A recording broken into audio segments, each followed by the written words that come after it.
Hi, I'm Scotty, and this is my story.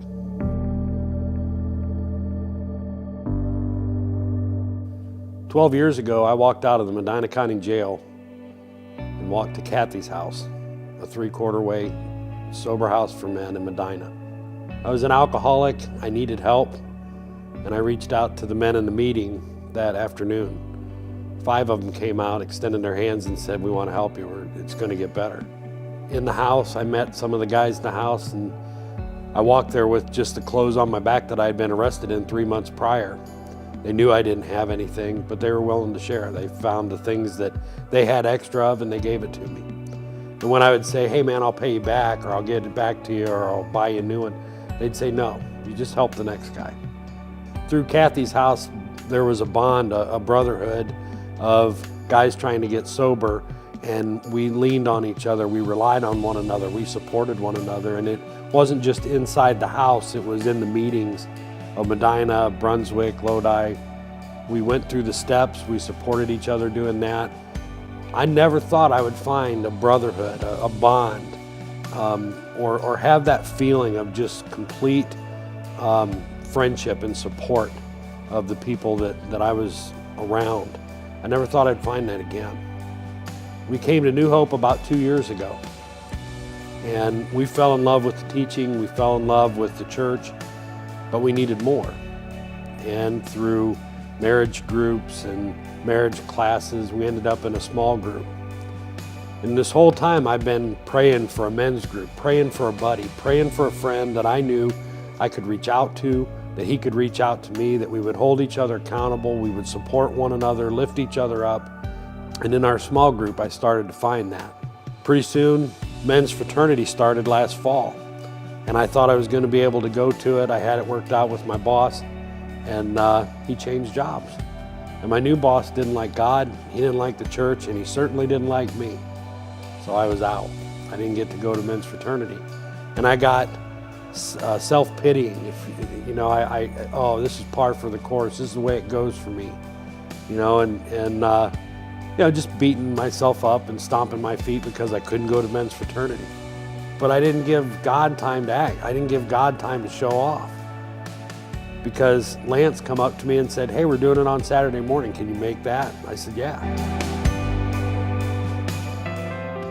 Back in October, I go to my first men's fraternity meeting out at Craig's place. One guy got up and shared about just a story that talked about hurt, pain that he had suffered, struggles he had been through, and he opened up. This wasn't a story that you were just going to tell anybody. Other guys started to open up and share too, and over the next few weeks, pretty much everybody did. I shared my story.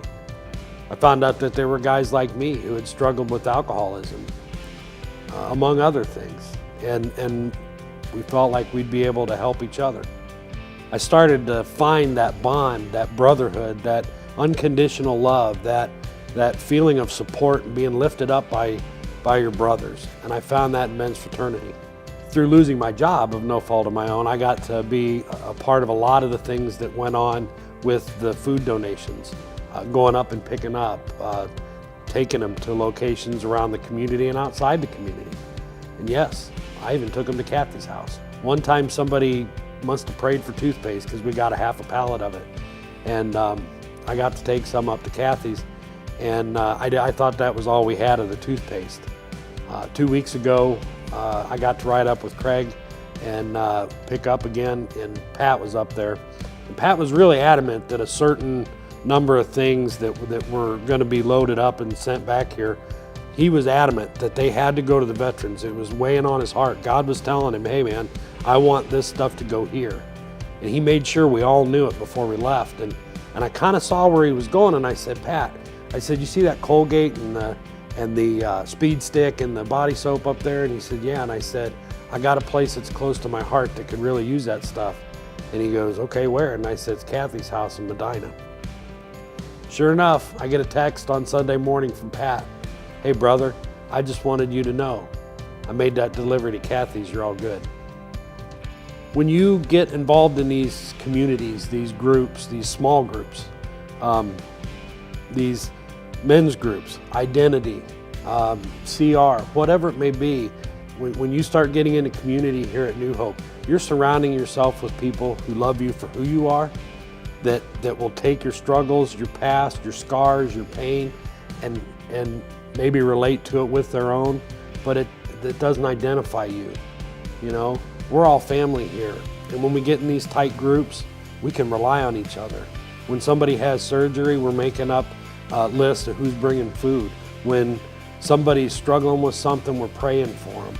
Maybe we're reaching out across groups to make sure this person that's struggling gets some help. Whatever it may be, that's where God works.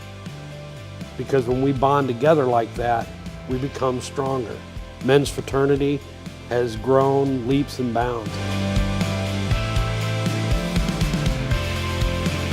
I'm grateful to be a part of the men's fraternity community here at New Hope.